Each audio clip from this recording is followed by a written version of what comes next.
నమస్తే. Welcome to Telugu రాజ్యం. ప్రస్తుతం మనతో పాటు ఉన్నారు టీడీపీ అధికార ప్రతినిధి సంపత్ గారు ఉన్నారు. నమస్కారం సార్. నమస్తే నమస్తే అండి. నిన్న జగన్మోహన్ రెడ్డి కూటమి ప్రభుత్వం మీద దుమ్మెత్తి పోశారు, ధ్వజమెత్తారు.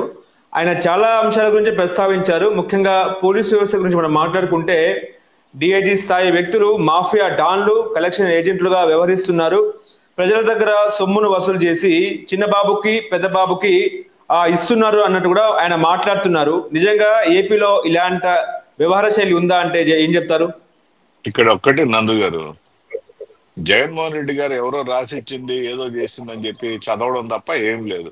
ఆయన వ్యక్తిగతంగా ఆలోచించే పరిస్థితిలో లేడు, రాష్ట్ర పరిస్థితులు గమనించే పరిస్థితిలో కూడా లేడు.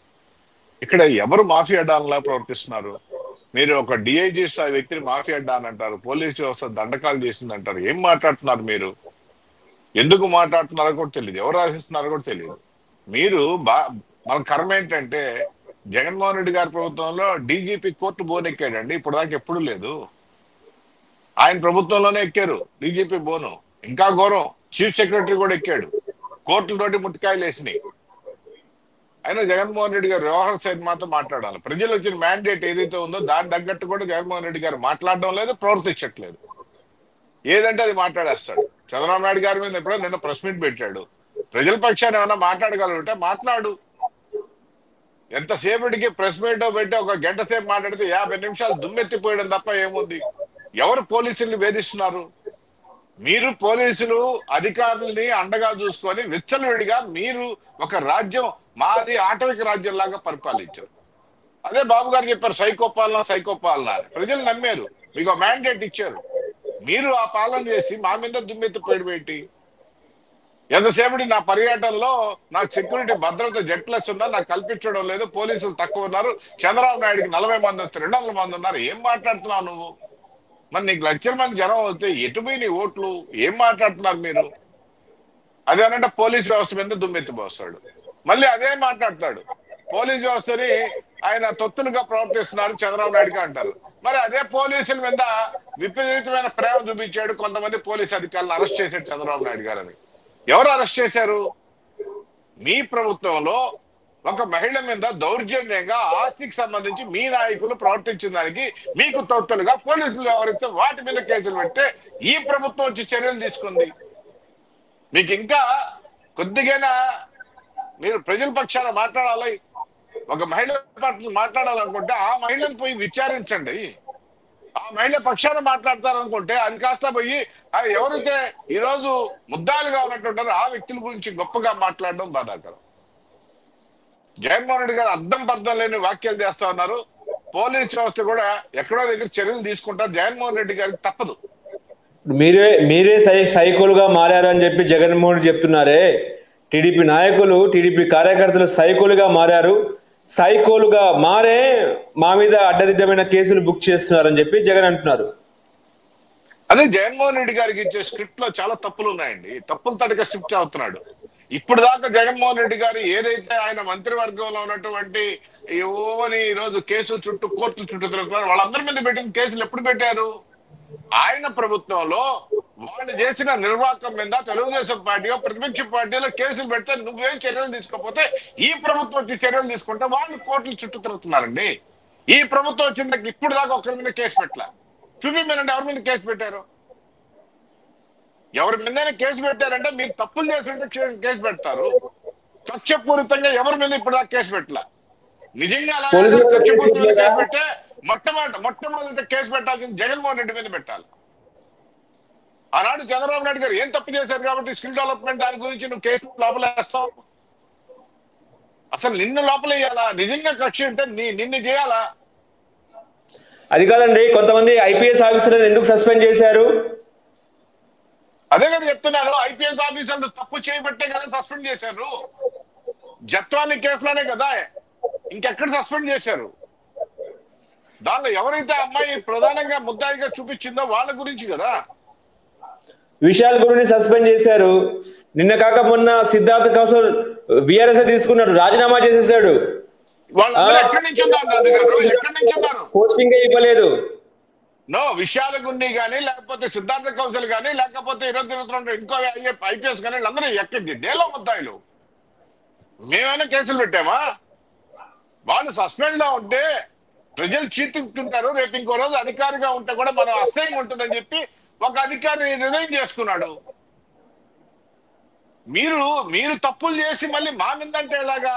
తప్పు చేసినాడు శిక్షించకూడదు, తప్పు చేసినాడు విచ్చలుడిగా తిప్పాలా, తప్పు చేసినా కోర్టుకు పోకుండా 10 సంవత్సరాలు ఈదుల్లో తిరుగుతాను ఊరేగుతానని చెప్పేసి మీరు ప్రవర్తిస్తే దాన్ని మీరు సమర్థించుకుంటే ప్రజలు హర్షించారు నందు గారు. ఇప్పుడు మీరు భారత రాజ్యాంగం అక్కడ అమల్లో లేదంట, రెడ్ బుక్ రాజ్యాంగమే అమల్లో ఉందంట. ఆ రెడ్ బుక్ రాజ్యాంగాన్ని పోలీస్ ఆఫీసర్లు రిజైన్ చేస్తున్నారు, నిజమేనా? ఎక్కడ రిజైన్ చేశారంట? ఒక్క అధికారి పేరు చెప్పంటున్నాం, ఒక్క అధికారి పేరు చెప్పండి. ఈ ప్రభుత్వం వచ్చిన తర్వాత ఎవరి మీద కేసులు పెట్టారు? సిద్ధార్థ ఆయన గాని తర్వాత విశాల్ గున్ని గాని వీళ్ళందరూ కూడా దేనిలో అండి? జత్వాని కేసులో ఉన్నారండి. మేము పెట్టలేదు కేసులు. గత ప్రభుత్వంలో ఆ కేసులకి వాళ్ళు సస్పెండ్ అయినారు, వాళ్ళు కోర్టుల చుట్టూ తిరుగుతున్నారు. మేము ఎవరి మీద కేసు పెట్టలేదు ఇప్పుడు దాకా. మేము నిజంగా పెట్టగలిగితే జగన్మోహన్ రెడ్డి గారి మీద పెట్టాలి, ఇంకా పెట్టలేదు. కక్షపూరితంగా ఏం లేదు. ఈ ప్రభుత్వం వచ్చినప్పుడు స్టార్టింగ్ లో చంద్రబాబు నాయుడు గారు కానీ లేకపోతే మన పవన్ కళ్యాణ్ గారు కానీ చాలా స్పష్టంగా కార్యకర్తల సమావేశాల్లో, ఎమ్మెల్యే సమావేశాల్లో, మంత్రుల సమావేశాల్లో, క్యాబినెట్లు అన్ని దగ్గర చెప్పారు. వాళ్ళు కక్షపూరితంగా చేసిన దాని వల్లే ప్రజలు గమనించి వాళ్ళు కూర్చోబెట్టారు. కక్షపూరిత ప్రభుత్వం వద్దు, ఎవరి మీద కేసులు వద్దు, చట్టం దాని పని దాన్ని చేసేపోద్ది. నిజంగా చట్టానికి వ్యతిరేక కార్యక్రమాలు చేస్తే చట్టం చూసుకుంటుంది, అంతేగాని మనం అది పనిగా కేసులు పెట్టాల్సిన అవసరం లేదు. వాళ్ళు ఏదో తప్పులు చేశారు, మనం చేయాల్సిన పని లేదు అని చెప్పారు. ఎవరు చేశాం? ఇప్పుడున్న పోలీసులు కమిషన్ల కకృతి పొడి, ఆ కమిషన్లు చిన్నబాబుకి పెద్దబాబుకి అందజేస్తున్నారా? జగన్మోహన్ రెడ్డి గారు చెప్పాలి ఎవరు కమిషన్లు తీసుకుంటున్నారు. దాని మీద కేసులు పెడతారు. ఎటువంటి బస్సులో వదిలేదు ఏం లేదు. పోలీస్ వ్యవస్థ గమ్మున ఉండదు కదా. వాళ్ళ మీద నింద వచ్చినప్పుడు వాళ్ళు చూసుకుంటారు. ఏం మాట్లాడుతున్నారు జగన్మోహన్ రెడ్డి గారు? ఆధారాలతో పెట్టు. ఏదో మాట అనేసి గమ్మున అయిపోతే సరిపోద్దా? ఒక వ్యవస్థనే నువ్వు వచ్చేసి ఎట్టబడితే అట్టు మాట్లాడతావు. ఓకే, మాఫియా డాన్లు అన్నట్టు కూడా మాట్లాడుతున్నారు ఆయన. అదే చెప్తున్నా, ఒక డిఐజీ స్థాయి వ్యక్తిని మాఫియా డాన్ అన్నాడు. ఇంకొక ఆయన ఒక ఉద్దారకుడు ఉన్నాడు, ఆయన వచ్చి ఒక ఎస్పీ మీద రౌడీ షీట్ పెడతారంటున్నాడు. వీటి మీద పోలీసు వ్యవస్థ చర్యలు తీసుకుంటుంది. ఎటువంటి దాని డౌటే లేదు. ఇప్పుడు మీరు వచ్చిన తర్వాత అసలు ఏం చేశారు మీరు? సచివాలయ వ్యవస్థను నాశనం చేశారు. అదేవిధంగా వాలంటీర్లకు ఇస్తారన్న 10,000 కూడా లేదు. అసలు వాలంటీర్ల వ్యవస్థనే రద్దు చేసినారు. అసలు కనీసం ఫ్రీ బస్ అన్నారు, రాష్ట్రాలకు పరిమితం చేస్తామన్నారు, కట్ చేస్తే జిల్లా వ్యాప్తంగా కూడా ఇస్తలేరు అన్నట్టు కూడా మాట్లాడుతున్నారు. ఏం చెప్తారు సార్? ఇక్కడ నందు గారు నిన్న జగన్మోహన్ రెడ్డి గారు మాట్లాడుతూ అతి పెద్ద గొప్ప వ్యవస్థనే సచివాలయ వ్యవస్థ తీసుకొచ్చాను, ఆ సచివాలయ వ్యవస్థ మీరు గార్చేసింది ఈ ప్రభుత్వం అనేది మాట అన్నాడు. 3 లక్షల మంది ఉద్యోగాల్ని తీసేసాడు ఈ ప్రభుత్వం చంద్రబాబు నాయుడు గారు అని చెప్పాడు. బానే ఉంది. అసలు వాలంటీర్లు అనేవాళ్ళు ఉద్యోగస్తులా? నేను దాన్ని చెప్పాను, జగన్మోహన్ రెడ్డి గారికి ఎవరు ఇస్తున్నారు స్క్రిప్ట్? వాలంటీర్లు అనేవాళ్ళు వాలంటీర్గా వచ్చి వాళ్ళు ఏదో సేవ చేస్తే వాళ్ళకి ఒక 5,000 ఇస్తారండి. అంతేగాని వాలంటీర్లు కూడా చెత్త మీద పన్ను వసూలు చేసి ప్రతి ఇంటికి 100 రూపాయలు 50 రూపాయలు వసూలు చేసి 50 ఏళ్లకు వచ్చే చెత్త మీద వచ్చే డబ్బులు వాలంటీర్కి డబ్బులు ఇచ్చినటువంటి గొప్ప వ్యక్తి జగన్మోహన్ రెడ్డి గారు. వాలంటీర్లు ఉద్యోగాలు తీసేసేది అంటాడింది. వాలంటీర్లు అనే వాళ్ళు 5,000 రూపాయలు ఇస్తే ఉద్యోగస్తున్నారు. 3 లక్షల మంది ఉద్యోగస్తున్న వాళ్ళు కొద్దిగా మత్తికుండి మాట్లాడుతున్నాడా? రెండోది, సచివాలయ వ్యవస్థ తీసుకొచ్చాడండి. రెవెన్యూ వ్యవస్థ నీరు కార్చేదానికి సచివాలయ వ్యవస్థ తీసుకొచ్చాడు. సచివాలయ వ్యవస్థలో ఉన్న ఏ ఒక్క ఉద్యోగస్తుడికి కూడా పాలన మీద అనుభవ రాహిత్యంతో పనిచేస్తున్నారు. రెండోది, ఇంకో విషయం వాళ్ళే చెప్పారు, మా కార్యకర్తల్ని మేము సచివాలయ వ్యవస్థలో పెట్టుకుందామని. సచివాలయ వ్యవస్థ చంద్రబాబు నాయుడు గారు గతంలో తీసుకొచ్చిన ఈ సేవ మీ సేవ కంటే గొప్పగా ఏమంటుందా? అంత మించి ఏమైనా పనులు చేస్తున్నారా? ఉచితంగా వాళ్ళు ఏదో మీ సేవ పెట్టుకుంటే వాళ్ళు కాదు, పెద్ద వ్యవస్థ తీసుకొచ్చారని చెప్పి సచివాలయ వ్యవస్థ తీసుకొచ్చి ఆ రోజు ఆయన సాక్షి పేపర్లలో గాంధీ కంటే గొప్ప వ్యక్తి జగన్మోహన్ రెడ్డి గారు, గాంధీ ఏదైతే కలలు కన్నాడో గ్రామ స్వరాజ్యం అంతకంటే గొప్ప చేసిన మా అభినవ గాంధీ జగన్మోహన్ రెడ్డి అని చెప్పి రాసుకునే దానికి మీరేదో చేసుకొని మీరు వ్యవస్థల్ని నీరుగార్చి వ్యవస్థల్ని భ్రష్టు పట్టించి మళ్ళీ దాని గురించి గొప్పగా మాట్లాడడం జగన్మోహన్ రెడ్డి గారికే చెల్లింది. ఓకే, ఇప్పుడు మా మీద తప్పుడు కేసులు పెడుతున్నారు, తప్పుడు వాంగ్మూలాలు ఇస్తున్నారు. మీ కూటమి ప్రభుత్వం మహా అయితే 3 ఏళ్లే ఉంటుంది. ఆ తర్వాత నేను వస్తా పవర్లోకి, నా మాట కూడా నా కార్యకర్తలు వినరు, అట్లా ఉంటుంది సినిమా అన్నట్టు మాట్లాడుతున్నారు ఆయన. ఇక్కడ ఒక విషయం ఉంది గారు, జగన్మోహన్ రెడ్డి గారు మర్చిపోయారు. 4 ఏళ్ళు ఇంకా పాలన ఉంది. 4 ఏళ్ల తర్వాత ఆయన వచ్చేది 5 ఏళ్ల పాలన గురించి ఆలోచిస్తున్నాడు ఆయన. నిన్న 5 ఏళ్ళు కూడా రానీరయ్యా. నీ భాష నీ ప్రవర్తనకి 5 ఏళ్ళు రానీరు. నువ్వు ఎందుకు కలలు కంటున్నావు అంటున్నా. కాబట్టి ఇంకా 4 ఏళ్ళు ఉన్నాడని మర్చిపోయి ప్రవర్తిస్తున్నాడు జగన్మోహన్ రెడ్డి గారు. కాబట్టి జగన్మోహన్ రెడ్డి గారికి ఉన్న భయాన్ని, జగన్మోహన్ రెడ్డి గారికి అన్ని ఏళ్లు జగన్మోహన్ రెడ్డి గారి వైపు చూపిస్తున్నాయి మద్యం కేసులో. కాబట్టి ఇలాంటివన్నీ ఏదో రూపుమాపేదానికి ఏదేదో మాట్లాడేసి వెళ్ళిపోతే సరిపోద్దా అంటున్నా. నిన్న మాట్లాడిన ఒక్క అంశం మీదైనా స్పష్టమైన ఆధారాలతో ఎప్పుడైనా జగన్మోహన్ రెడ్డి గారు మాట్లాడతారో నమ్మనండి. లిక్కర్ స్కామ్ లో అరెస్ట్ చేస్తారా? ఏమో ఆయన వైపే చూస్తున్నాయి కదా. ఈ రోజు రేపు పెద్ద తలకాయ పరారులో ఉన్నాడు. ఇప్పుడు ఆయనకి డోర్ ఎప్పుడు ఓపెన్ లో ఉంటుంది జగన్మోహన్ రెడ్డి గారికి. డోర్ కి ఇప్పుడు నిష్పక్షపాతకంగా ఎంక్వైరీ జరుగుతా ఉంది. ఈ రోజు ఎక్కడెక్కడ ఇళ్లలో ఉన్నారు, ఎక్కడెక్కడ ఏ ఇళ్లలో ఉన్నారు, ఏ వాచ్మెన్లు ఉన్నారు, ఎవరెవరు డబ్బులు మోసారు, ఏ అపార్ట్మెంట్ లో ఏ ఫ్లాట్ లో ఉన్నారు, అంత క్షుణ్ణంగా ఈ రోజు దర్యాప్తు చేస్తా ఉన్నారు. ఆఖరాకి హైదరాబాద్ అంతా తిరిగి తాడేపల్లిలో జగన్మోహన్ రెడ్డి కొంపు పక్కనే ఉన్నటువంటి ఒక అపార్ట్మెంట్ దాకా వచ్చింది. వస్తుంది, అది కూడా వస్తుంది. ఏమో అదృష్ట శక్తి ఉండొచ్చేమో తెర వెనుక, ఆ శక్తి లాగుతుందేమో. చూద్దాం, వేచి చూద్దాం. కొంతమంది అడ్డుకుంటున్నట్టుగా ఢిల్లీ నుంచి.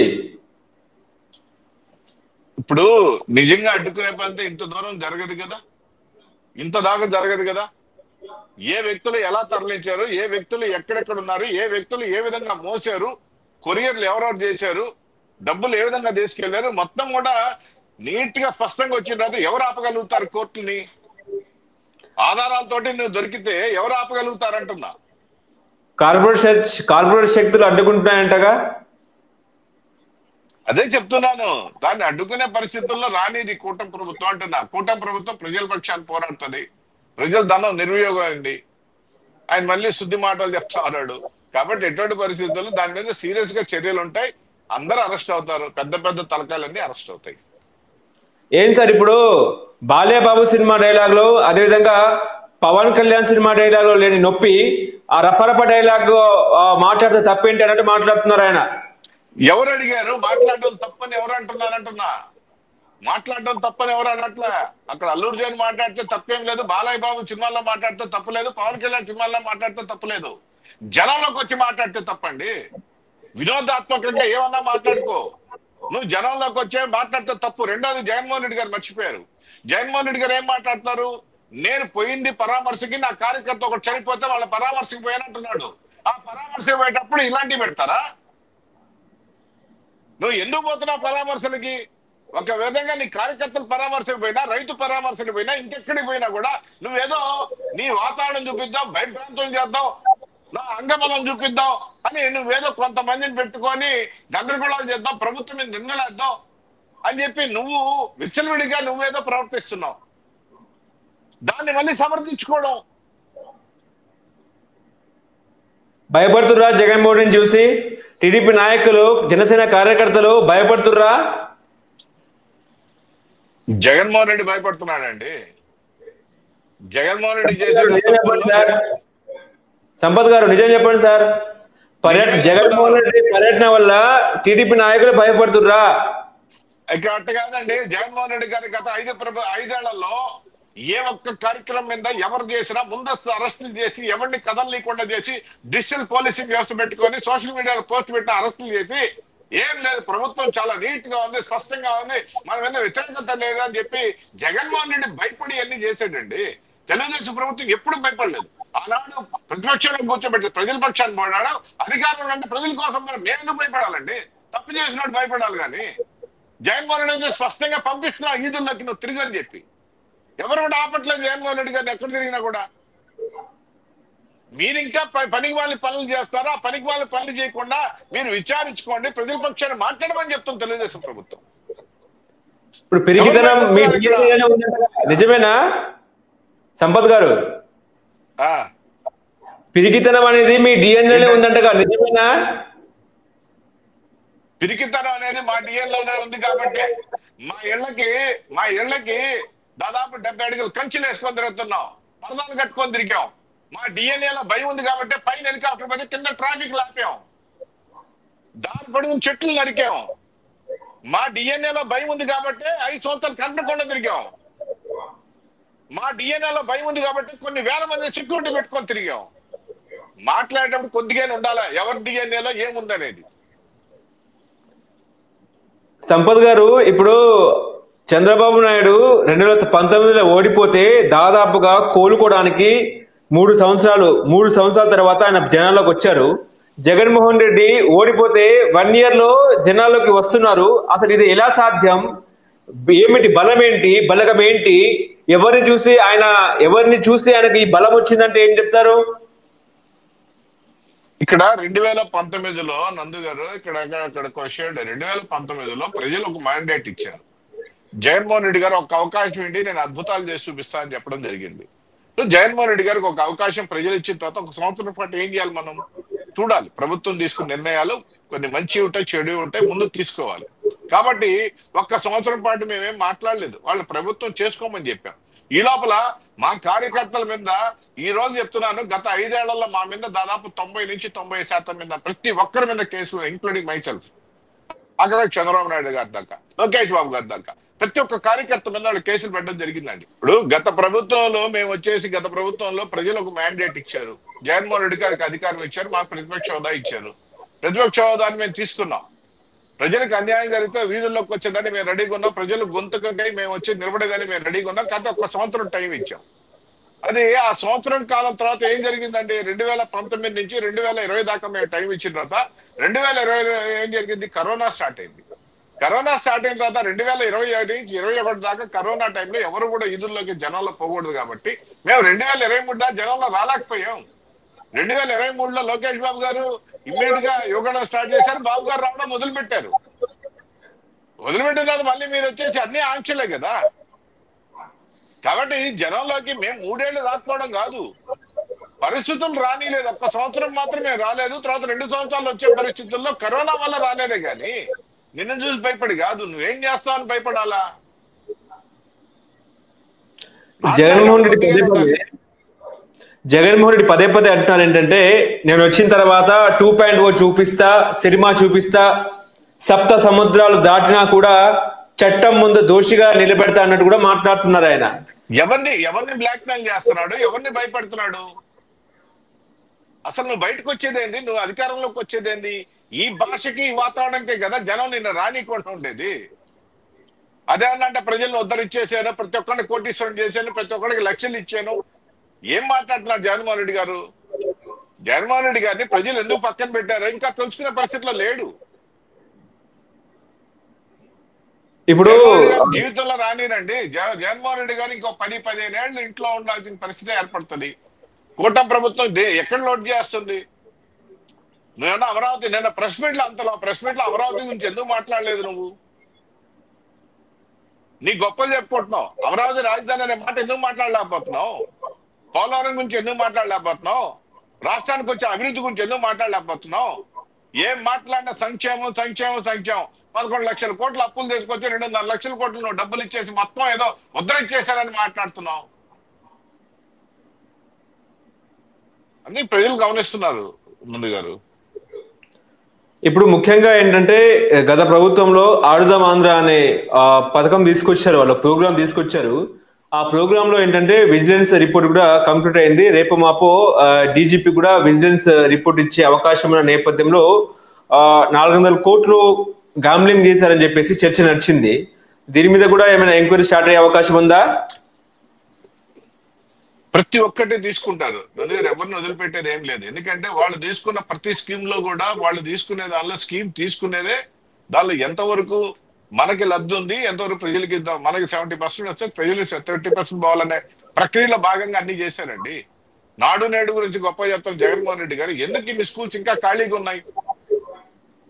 మీరు ఆడుదాం ఆంధ్ర ఏంది, ఆడుదాం ఆంధ్ర అని చెప్పేసి మీరు ఏదో క్రికెట్ మ్యాచ్ ఆడారు కాబట్టి ప్రజలు అన్ని చూసే కదా 11 సీట్లు ఇచ్చారు మీరు క్రికెట్ ఆడుకోమని. కాబట్టి అన్ని చూస్తున్నాను. నేను జగన్మోహన్ రెడ్డి గారు మాట్లాడారు నాడు నేడు గురించి. మీకు ఒక విషయం క్లారిటికల్ గా నేను చెప్తాను. నాడు నేడులో జగన్మోహన్ రెడ్డి గారు మేము స్కూల్ని అద్భుతంగా చేసాం, ఈనాడు స్కూల్లో వచ్చేసి బస్సులు పట్టిపోయినా నేను మాట్లాడేశాడు. బానే ఉంది. నేనేమంటానంటే మీ ప్రభుత్వంలో ఫస్ట్ 3 ఏళ్ళు కూడా తీసేద్దాం. ఎందుకంటే కరోనా టైంలో కూడా స్కూల్కి ఎవరు పోవాలి విద్యార్థులు. దాని తర్వాత 2 సంవత్సరాల్లో ప్రతి సంవత్సరం 5 లక్షల మంది పిల్లలు డ్రాప్ అవుట్ అండి.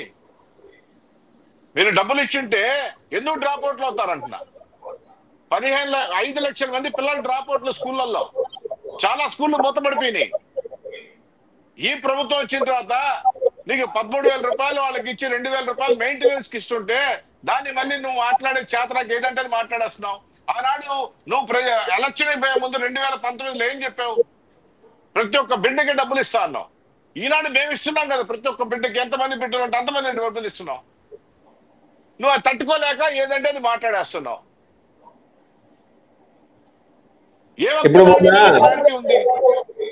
ఇప్పుడు మొన్న సీఎం చంద్రబాబు, విద్యాశాఖ మంత్రి లోకేష్ గారు ఒక స్కూల్కి వెళ్ళారు. ఆ స్కూల్కి వెళ్తే జగన్ ఇచ్చిన బెంచీలే ఉన్నాయి, జగన్ ఇచ్చిన టెలిప్రాంప్టరే ఉందని కూడా మాట్లాడుతున్నారుగా. జగన్మోహన్ రెడ్డి నిన్నటిదాకా 5 ఏళ్ళు పరిపాలన చేసిన భవనం కూడా చంద్రబాబు నాయుడు కట్టించిందండి. జగన్మోహన్ రెడ్డి గారు కూర్చొని సచివాలయ వ్యవస్థ కూడా చంద్రబాబు నాయుడు గారు కట్టించిందండి. అలా అని చంద్రబాబు నాయుడు గారి సొంత డబ్బులో లేకపోతే జగన్మోహన్ రెడ్డి గారి సొంత డబ్బులో కాదు. ఒక ప్రభుత్వం కార్యక్రమం తీసుకున్న తర్వాత ఆ కార్యక్రమంలో భాగంగా జరుగుతూ ఉంటాయండి. దాన్ని ఇంకా ఏదైనా అప్గ్రేడ్ చేయాలా? విధ్వంసంగా చేయాల్సింది మంచిదే కదా. ఒక స్కూల్ చేస్తే బాగు చేస్తే మంచిదే. ఇంకా చాలా స్కూళ్ళు ఉన్నాయని చెప్తున్నాం. కానీ జగన్మోహన్ రెడ్డి గారు ఏ భ్రమంలో బతుకుతున్నారంటే మొత్తం స్కూల్ డెవలప్ చేశాను, ఇంకేం చేయలేదు, వీళ్ళు పిల్లల్ని కూడా రావడం లేదనేది ఏదో భ్రమంలో బతుకుతున్నాడు ఆయన. ఇప్పుడు ఇప్పటికే ప్రభుత్వం మీద వ్యతిరేకత స్టార్ట్ అయింది. అందుకే జనాలు నన్ను చూడడానికి వస్తున్నారు, నేను చేసిన మంచి కోసం వస్తున్నారని కూడా మాట్లాడుతున్నారుగా. నిజంగా ఏపీలో 1 year లోనే కూటమి మీద వ్యతిరేకత స్టార్ట్ అయిందంటారా? నందుగారి, ఏ వర్గం నీ దగ్గరికి వచ్చింది? ఏ వర్గాన్ని మేము తృప్తిగా చేయలేదు, మీరు తృప్తిగా చేసావు. అమరావతి రైతులు ఈరోజు తృప్తిగా లేరా? నువ్వు ఇంకా 200 మందిని చెప్పే వాళ్ళ మొక్కలు కూడా చూడలేదు. 5 సంవత్సరాలు కరోనా సైతం వాళ్ళు రోడ్లలో కూర్చుంటే ఆఖరికి వాళ్ళు దేవస్థానంతో న్యాయస్థానంతో దేవస్థానాలు తిరుగుతుంటే కనీసం వాళ్ళు తినడానికి తిండి కూడా లేకుండా రోడ్ల మీద దింపించి వాళ్ళ కన్నీళ్ళు బాధలను చూడలేదా? ఎవరు వచ్చి నీ దగ్గరికి అంటున్నారు రైతులు? నీ పేపర్లో, నీ సాక్షి మీడియాలో తప్పుడు రాతలు తప్ప ఏ ఒక్క రైతన్నా నీ దగ్గరికి వచ్చి విచారణకు వచ్చాడా? నీ ముఖం చూస్తాడా కనీసం? నీ ముఖం అమరావతి రైతులు లేరు. సంపత్ గారు సింగయ్య భార్య, సింగయ్య కుటుంబీకులు కూడా పరామర్శించిన అన్నాడుగా. అదే చెప్తున్నా, సింగయ్య నువ్వు చంపేసి నువ్వు పరామర్శించావు. నేను నీ చెల్లెల్ని పోయి పరామర్శించవయ్యా. సునీత కూడా ఉంది కదా, సింగయ్య లాగా సునీత కూడా ఉంది కదా. సునీతను ఎందుకు పరామర్శించావు? సునీతను కూడా పరామర్శించి పోయి, తండ్రి లేడు, కోల్పోయాడు కదా, వివేకానంద రెడ్డి గారు చంపబడ్డాడు, వాళ్ళ తండ్రి లేడు, సునీతను కూడా విచారించి పోయి. సంపత్ గారు, నిన్న ఏం జరుగుతుంది? గుడివాడలో ఉప్పల హారిక మీద ఎందుకు అటాక్ చేశారు మీరు? సార్ ఇక్కడ ఒకటి గుర్తుపెట్టుకోండి సార్, ఇక్కడ ఏదైనా ఒక వ్యక్తి మీద దాడి అంటే ఆ వ్యక్తి చేసిన ప్రవర్తన మీద ఎవరికో ఏదో చేస్తే ప్రతి ఒక్క దాడులు మా మీద ఆపాదించడం. ఉదాహరణకి మీరు మాట్లాడుతున్నారు, అంతకంటే పెద్ద దాడి జరిగింది నెల్లూరులో ప్రసన్న కుమార్ రెడ్డి గారి ఇంటి మీద దాడి జరిగింది. ప్రసన్న కుమార్ రెడ్డి గారి ఇంటి మీద దాడి చేస్తే నిజంగా బాధాకరం. దాడి చేయడం తప్పు, ఆ ఇళ్లలోకి పోవడం తప్పు, దాడి చేయడం తప్పు. ఎవరు చేసినా దాన్ని ఎవరు కూడా క్షమించేదేం లేదు. ఎందుకంటే అదే ప్రశాంత్ రెడ్డి గారు, అదే విపిఆర్ ఎవరైతే వేమిరెడ్డి ప్రభాకర్ రెడ్డి ఎంపీ ఉన్నాడో వాళ్ళిద్దరు కూడా అదే పోలీస్ స్టేషన్ లో కంప్లైంట్ ఇవ్వడం జరిగింది. ఎవరైతే దాడి చేశారో వాళ్ళకి శిక్షించాలని చెప్పి దాన్ని ఎవరు ప్రోత్సహించారండి? ఎవరు కూడా స్వాగతించారు. అయితే వాళ్ళు మాట్లాడిన భాషలో, వాళ్ళు చేసిన పనులకి ఎవరికో కాలి ఎవరో పోయి చేర్చారు. దాన్ని మళ్ళీ తెలుగుదేశం పార్టీ మీద ఆపాదిస్తారు. తెలుగుదేశం రౌడీలు చేశారని చెప్పి నిన్న కూడా జగన్మోహన్ రెడ్డి గారు మాట్లాడారు. అరే ఆయన మాట్లాడింది ఎందుకు మాట్లాడనేది మాట్లాడట్లా. నందు గారు ఒక మాట నేను మిమ్మల్ని తిట్టాను అంటే అంతకుముందు ఏం జరిగిందో కూడా మీరు విచారించాలి కదా. మరి దాని గురించి ఎందుకు మాట్లాడి జగన్మోహన్ రెడ్డి గారు? ఒక ఆడమనిషి మీద నీచంగా మాట్లాడితే అందరూ అన్ని వర్గాలు ప్రసన్న కుమార్ రెడ్డి గారిని మందలించిన ఆఖరాకి కోర్టులు సైతం ఆ భాష ఏంది అని మాట్లాడితే ఒక జగన్మోహన్ రెడ్డి గారు అది పట్ల ఆయన ఇంటి మీద దాడి చేశారంటారు. ఎందుకు దాడి చేస్తారు? ఎవరు చేస్తారు? తెలుగుదేశం పార్టీ అనుకుంటే దాడి చేయలేదా నీ దగ్గర? అందులో మా నెల్లూరులో సంస్కృతి లేదండి. చాలా స్పష్టంగా ఉంటుంది నెల్లూరులో. ఆ విధమైన వాతావరణం నాయకులు ఎక్కడ కనపడినా పలకరించుకుంటారు, ప్రతిపక్ష నాయకులు కూడా. ఎంత బాధ కలిగి ఉంటేనో ఎవరో పోయి చేస్తే దాన్ని మళ్ళీ మా మీద ఆపాదిస్తారు. జగన్మోహన్ రెడ్డి గారు మాట్లాడేదానికి అర్థం పర్థం ఉండదండి. ఇప్పుడు గుడివాడలో అసలు ఏం జరుగుతుంది? పేరు నాని ఎందుకు మీ మీద కౌంటర్లు ఇస్తున్నారు? ఆయన ఏమన్నారంటే మొన్న వైసీపీ అధికారంలోకి వచ్చిన వెంటనే చీకటి పడితే రపరప నరికేయాలి అన్నట్టు మాట్లాడుతున్నారుగా. అంటే ఆయన నోటికి అడ్డు తాపిడేది, నోటి క్యాన్సర్ వస్తే ఎట్ట ఉంటుందో అట్ట మాట్లాడతారు. ఆయన మాట్లాడే మాటలకి అర్థం పర్థం ఉండదు. గుడివారి ప్రజలు చీతరించి పక్కన పడేసిన తుప్ప నువ్వు పక్కన పడేసినట్టు పడేస్తే ఆయన మాట్లాడాలనా? రెండోది, నిజంగా గుడివాడ ప్రజలు బుద్ధి చెప్పాలా అనుకుంటే జడ్పీటీసీని కాదు, నాని మీద దాడి చేయాలి. నిజంగా నాని చేసిన ప్రవర్తనకి, నాని చేసిన విధ్వంసానికి నానిని ఏమో అనడం లేదు కదా. నాని నోటికి ఏందండి, నాని నోటికి ఏదొస్తే అది మాట్లాడతాడు కదా. అసెంబ్లీలోనే ఏం మాట్లాడా మనం చూసాం. నిజంగా చంద్రబాబు నాయుడు గారు ఈరోజు ఎట్టబెట్టాడు కేసులు పెట్టే పెద్ద నాని మీద పెట్టాలి కదా. గతంలో నాని మీద పెట్టున్నారు.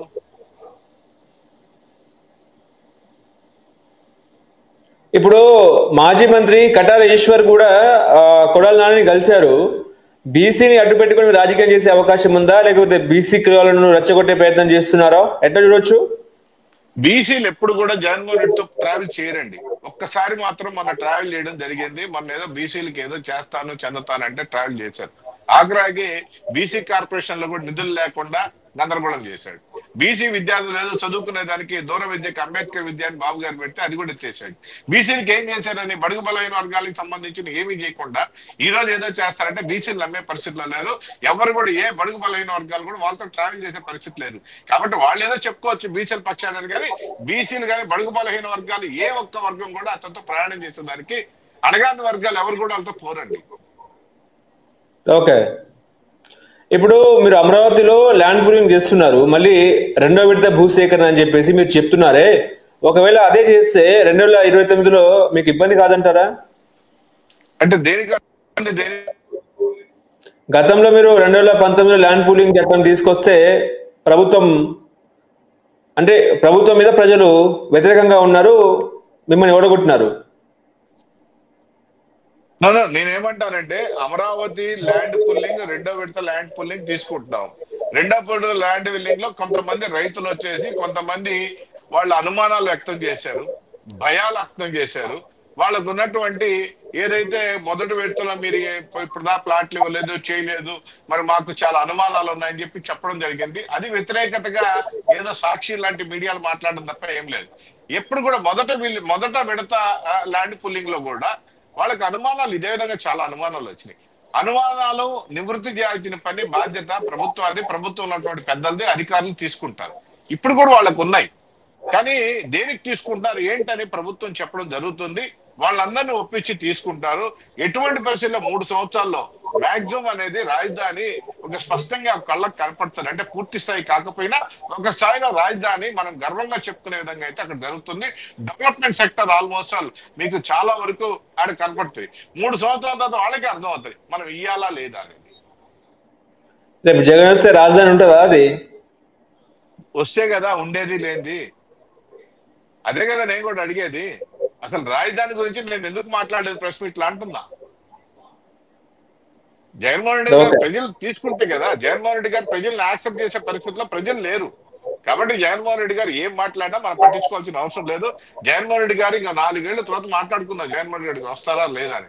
అంటే అప్పటికి 4 ఏళ్లకు వచ్చేటప్పటికి ఏమవుతుంది, ఈ రోజు అమరావతి పూర్తవుతుంది.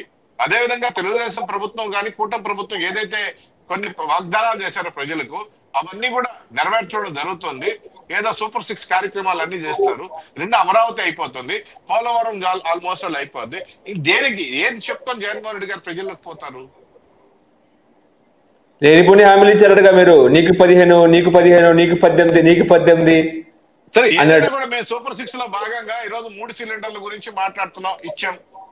లేదు రెండో తల్లికి 100 ఇచ్చాం, ఫీజు రీఎంబర్స్మెంట్ చేసాం. నిన్న ఫీజు రీఎంబర్స్మెంట్ గురించి జగన్మోహన్ రెడ్డి గారు మాట్లాడుతున్నారు. ఏదో 600 కోట్లు ఇస్తే సరిపోద్దా అని. జగన్మోహన్ రెడ్డి గారికి అదే చెప్తున్నారు, స్పష్టత లేదు.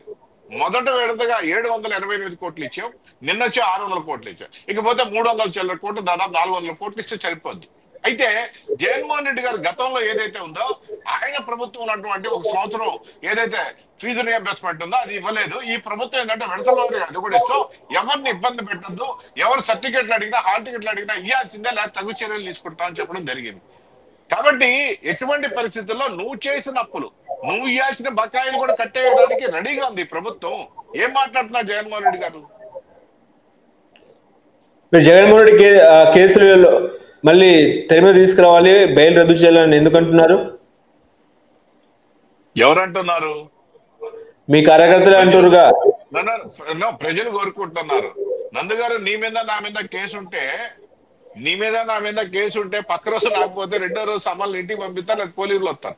10 ఏళ్ల నుంచి వాయిదాలు పోలేదండి, కుంటి సాకులు అన్ని చెప్తా ఉన్నాడు. అంటే ప్రజలు తీసుకుంటారు, ఎందుకంటే సుప్రీంకోర్టు గైడ్ లైన్స్ మొన్న ఇచ్చింది.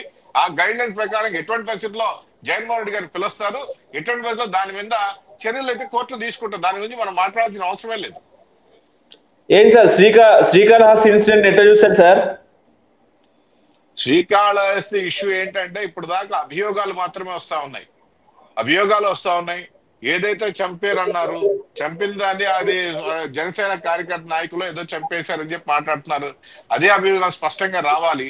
రెండోది, వాళ్ళు మళ్ళీ పోతూ అక్కడ తెలుగుదేశం పార్టీ ఎమ్మెల్యే మీద ఒక మాట మాట్లాడారు, మొత్తం ఆయనే చేశాడని. అవన్నీ కూడా అభియోగాల మీద మనం మాట్లాడడం కరెక్ట్ కాదు. స్పష్టమైన ఆధారాలు వస్తే అప్పుడు మాట్లాడదాం. ఓకే, ఓవరాల్ గా 2.0 జగన్ 2.0 పాదయాత్ర ఏం చెప్తారు సార్? రమ్మనండి వీధుల్లోకి. ఏ విధంగా ఏ పక్కన పెట్టుకొని వస్తాడు, ఏమడుగుతాడు? నిన్న మాట్లాడినట్టుగా కరెంటు కష్టాల గురించి మాట్లాడతాడా? కరెంటు విపరీతంగా పెంచేసిన మాట్లాడితే ఆయన ప్రభుత్వం 9 సార్లు పెంచారు. గతంలో మేము ప్రభుత్వంలో 5 ఏళ్ళు ఎప్పుడు పంచలా, ఇప్పుడు కూడా ఒకసారి పెంచిందంటే గత ప్రభుత్వం నిర్వాహకం వల్ల ఇప్పుడు ఒకసారి పెంచాం. కరెంటు కష్టాలు లేవు. కరెంటు కష్టాలు రాష్ట్ర ప్రజలు ఎన్నుకోవడం లేదు. రైతులు వచ్చేటడికి గతంలో ఉన్నటువంటి రైతు భరోసా 10,000 ఇస్తే మేము 20,000 అయిపోతున్నాం. రైతులకు సంతృప్తిగా మేము ఉంటున్నాం. విద్యార్థులకు వచ్చేసి ఈ రోజు ఉద్యోగ అవకాశాలు కల్పిస్తున్నాం. 2 నిరుద్యోగ వ్యవస్థ లేకుండా చేయడానికి ప్రభుత్వం 20 లక్షల ఉద్యోగాలు ఇప్పటిదాకా కమిట్మెంట్ అయినా ఏదైతే ఇన్ఫ్రాస్ట్రక్చర్ ఈ రాష్ట్రానికి వస్తుందో దానిలో 8 లక్షల చిల్లర మందికి ఈ రోజు ఉద్యోగాలు వచ్చే పరిస్థితి కనపడుతుంది ఇంకో సంవత్సరంలో. కాబట్టి నిరుద్యోగ వ్యవస్థలో ఉద్యోగస్తులు తృప్తిగా ఉన్నారు, రైతులు తృప్తిగా ఉన్నారు, బడుగు బలైన వర్గాలు తృప్తిగా ఉన్నారు. ఇచ్చిన సంశయాలు నీటిగా అంతనే. ఏ ముఖం పెట్టుకొని ఎవరిని ఆయన వచ్చేసి ఉద్ధరిస్తాడు పాదయాత్రలో చూడాలి. అమ్మఒడి మానసపుత్రిక తనదే అంటగా, అమ్మఒడి నుంచి పుట్టింది తల్లికి వందనం అంటగా. సరే, అమ్మఒడిలో ఆయన చెప్పాడు, ఆయన ఎంతవరకు ఇచ్చాడు ఎంత పక్కన పెడితే ఈరోజు తల్లికి వందనం 2 బిడ్డలకి ఇస్తున్నారు, 3 ఉంటే 3కి ఇస్తున్నారు, 7 మంది ఉంటే 7 మందికి ఇస్తున్నారు. మరి పూర్తి స్థాయిలో మేము కూడా ఇస్తున్నాం కదా. 2000 ట్యాక్స్ వసూలు చేస్తున్నారు కదా సార్? ఏంటండి 2000 ట్యాక్స్ వసూలు చేస్తున్నట్టుగా? ఎల్ ట్యాక్స్ ఎవరు చేశారు? జే ట్యాక్స్ చేశారే కానీ ఇక్కడ ఇంకో ట్యాక్స్ ఏం లేదు. జే ట్యాక్స్ రాష్ట్రాల ఎల్ ట్యాక్స్ వసూలు చేస్తున్నారు అని చెప్పి గగ్గోలు పెట్టారు కదా వైసీపీ వాళ్ళు. అదే చెప్తున్నాను, వాళ్ళకి ఏంటంటే ట్యాక్సులు అనేది వాళ్ళు ఏదైతే దండుకున్నారో దాని గురించి మాట్లాడేదానికి వాళ్ళు ఏదైతే మాట్లాడుతున్నారు. వాళ్ళు చేశారు, ప్రతి జిల్లాలో జే ట్యాక్సులు చేశారు. జే ట్యాక్సుల వల్లే కదా మాజీ మంత్రి కాకాని గోవర్ధన్ రెడ్డి జైల్లో ఉన్నాడు. ఈ రోజుకి బెయిల్ రావడానికి ఆయన ఒక టోల్ గేట్ పెట్టి ట్యాక్స్ దండాడు. మైన్స్ ఉంది, మైన్స్ మీద నువ్వు పోతావు, నీ ట్యాక్స్ సపరేట్ గా వేసావు. శాండ్, వైన్, మైను ఎన్నింటిలో అండి మొత్తం జే ట్యాక్స్లే కదా రాష్ట్ర ప్రభుత్వం దండింది.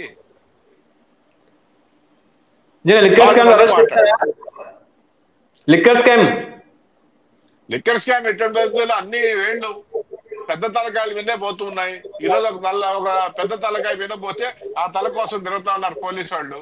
ఆయన దొంగ దాంకో ఉన్నాడు, బెయిల్ కూడా రాక. ఆయన పట్టుకుంటే ఇంకో పెద్ద తలకాయ వద్దాం చూడాలి. జగన్ దాకా వచ్చే అవకాశం ఉందా? ఉన్నట్టే కనబడుతుంది. షూరా? ఏదో ఉన్నట్టే కనబడతా ఉంది.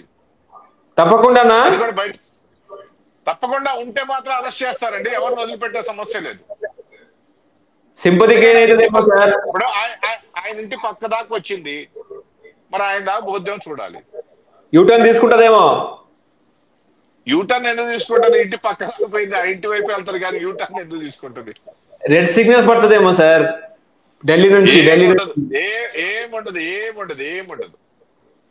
కూటమి ప్రభుత్వం చాలా సీరియస్ గా ఉంది. నమస్కారం సార్. నమస్తే అండి. హలో, తెలుగు రాజ్యం ఛానల్ చూస్తున్నారా? సామాజిక, రాజకీయ, జీవన చిత్రణే తెలుగు రాజ్యం. అతిశయోక్తులు అసత్యాలు ఉండవు.